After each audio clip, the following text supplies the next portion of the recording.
हम बात कर रहे हैं एक ऐसे ट्रक की जिसको पूरे 8500 किलोमीटर ट्रेवल करना था। लेकिन मसला सिर्फ ये नहीं था कि ट्रक को इतना लंबा सफर कैसे करवाया जाए, बल्कि असल मसला ये था कि इस ट्रक में बर्फ का एक बहुत बड़ा ब्लॉक रखा गया था जिसको अफ्रीका के आग बरसाने वाले सहरा से सही सलामत गुजारना था। यानी जिस सहरा में बर्फ तो क्या लोहा भी नरम पड़ जाता है, उस सहरा में इस ट्रक को पूरे 10 दिन गुजारने थे। लेकिन चैलेंज ये था कि किसी भी हालत में बर्फ पिघलने ना पाए, और वो भी बगैर रेफ्रिजरेटर के। ज़ेम टीवी की वीडियोस में एक बार फिर से खुशामदीद। नाजरीन, ये बात है 1959 की, जब पूरी दुनिया की अटेंशन एक आइस ब्लॉक ने घेर रखी थी। ये आइस ब्लॉक 3050 केजी वजनी था और इसको दुनिया के एक कोने से दूसरे कोने तक पहुंचाना था, और वो भी बगैर रेफ्रिजरेशन के। यानी इसका स्टार्टिंग पॉइंट था नॉर्वे का शहर मोई राना, और इसका एंडिंग पॉइंट था लिब्राविल, जो सेंट्रल अफ्रीका में एक शहर है। लेकिन आखिर ऐसा किया क्यों जा रहा था? इस आइस ब्लॉक को इतना दूर क्यों ले जाया जा रहा था? असल में ये मामला शुरू हुआ था एक साल पहले, यानी 1958 में। लग्जमबर्ग यूरोप का एक मुल्क है जहां से एक बहुत फेमस रेडियो स्टेशन चलाया जाता था। ये ब्रॉडकास्ट रेडियो लग्जमबर्ग के नाम से पूरी दुनिया में फेमस थी। इस रेडियो स्टेशन की तरफ से सारे सुनने वालों के लिए एक अनोखा चैलेंज रखा गया, और वो चैलेंज ये था कि अगर कोई भी आदमी 3 टन वजनी आइस ब्लॉक को आर्कटिक रीजन से अफ्रीका तक लेकर जाएगा तो उसको एक बहुत भारी इनाम दिया जाएगा। रेडियो लग्जमबर्ग की तरफ से ये डिसाइड किया गया था कि हर किलोग्राम आइस के बदले में 1 लाख फ्रांसिस दिए जाएंगे, जो आज के दौर में $16,000 बनते हैं। हर 1 केजी के $16,000 यानी 3 टन वजनी आइस ब्लॉक के $48 मिलियन बनते हैं, जो वाकई एक बहुत बड़ी रकम है।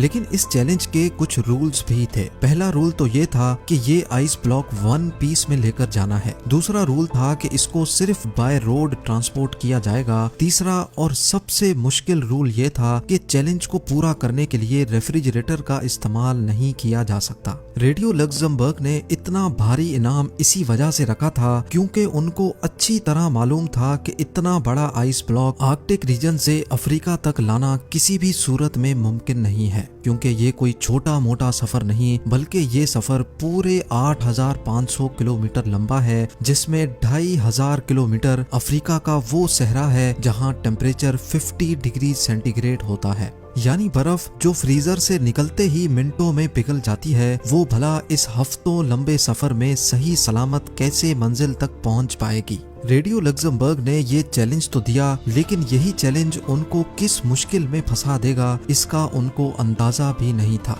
ये चैलेंज रेडियो पर ब्रॉडकास्ट होने के कई महीनों तक किसी ने भी आगे बढ़ने की हिम्मत नहीं की। लेकिन फिर बर्गर नाटवीक नामी एक शख्स ने ऐलान किया कि वो ये चैलेंज कबूल करने को तैयार है। बर्गर नाटवीक, जो कि नॉर्वे में एक इंसुलेशन कंपनी ग्लास फॉर्ट का मैनेजिंग डायरेक्टर था, उसका मानना था कि उसकी कंपनी जो इंसुलेशन मटेरियल बनाती है उसको इस्तेमाल करके ये चैलेंज आसानी से पूरा किया जा सकता है। अगर बर्गर नाटवीक ये चैलेंज पूरा करने में कामयाब हो गया तो वो अपनी कंपनी ग्लास फॉर्ट और उसके एम्प्लॉयज के लिए काफी सारी दौलत इकट्ठी कर सकेगा।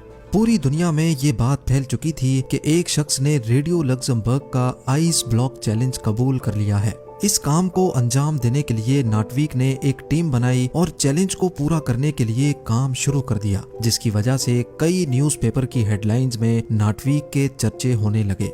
आइस ब्लॉक चैलेंज को पूरा करने के लिए अभी तक जो भी कोशिश की गई थी, वो जब रेडियो लग्जमबर्ग को मालूम पड़ी तो उनको एक बहुत बड़ी रकम खोने का डर लगने लगा, और डर के मारे उन्होंने अपनी ये ऑफर वापस ले ली। क्योंकि ग्लास वॉट कंपनी और उसके डायरेक्टर काफी ज्यादा फेमस हो चुके थे, इसी वजह से रेडियो लग्जमबर्ग की ऑफर खत्म होने के बावजूद भी नाटवीक ने ये चैलेंज पूरा करने की ठान ली थी।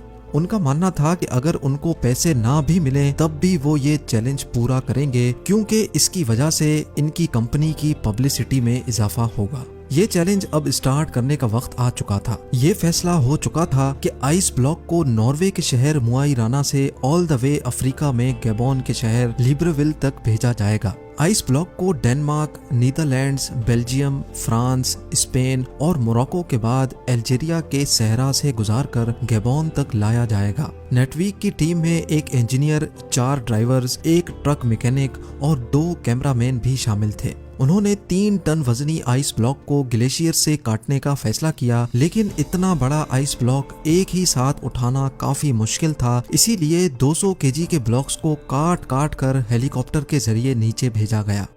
नटविक और उनकी मेहनत को काफी ज्यादा मीडिया अटेंशन भी मिल रही थी और इसी वजह से कई कंपनीज ने नटविक के इस चैलेंज को पूरा करने के लिए उनको स्पॉन्सर करना शुरू कर दिया। शेल ने फ्यूल का जिम्मा उठाया और स्केनिया ने उनको ट्रक दिया जिसमें ये आइस ब्लॉक रखा जाना था। 200 केजी के ब्लॉक्स को ग्लेशियर से नीचे लाकर दोबारा से फ्रीज किया गया और 3050 केजी का एक सिंगल ब्लॉक बनाया गया। ये ब्लॉक एक खास कंटेनर में डालकर ट्रक में लोड किया गया, जिसकी साइडों पर एक खास ग्लास वूल से उसकी इंसुलेशन की गई।